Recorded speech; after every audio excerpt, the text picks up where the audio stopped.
From drug addict to Ivy League, that is the path of a local man who overcame his addiction to drugs through a Huntsville recovery program. Our Mary Stackhouse sat down with the Madison native and has his incredible story of transformation. When Matt Norman looks at his acceptance letter to Columbia University, he's still filled with the same emotions he felt the first time he opened it on October 1st. It was bizarre for me because 2 years ago I was shooting heroin, and then that day I was accepted into an Ivy League school. Matt graduated from His Way, an addiction recovery program for men, this past March after doing drugs for 20 years. It was his second time through the program. I was on opiates at the time. It was like Oxycontin.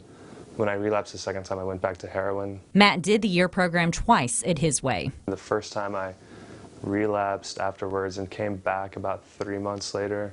And I've been here for about 2 years now, since I came back that second time. He now works at His Way as a house and resident manager where he's helping others on the path to recovery. He says he definitely would not have been able to get to where he is now, headed to Columbia, without His Way. I was very grateful because His Way was one of the biggest mechanisms in my life for doing that. I wouldn't have been able to do it without it. In fact, I think it was the biggest thing. Going through the program, he says he discovered how much he enjoyed going to class and learning. And that's where he says the dream to continue his education began to stir. So he started taking classes at Calhoun and UAH.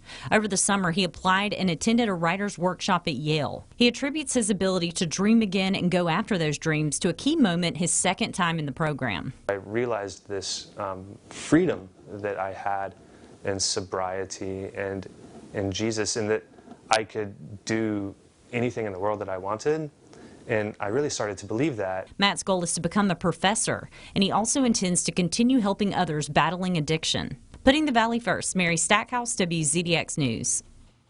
There is a GoFundMe to help raise money for Matt's tuition. You can find that link and read more about Matt's journey by heading to the Rocket City Now app and clicking on this story.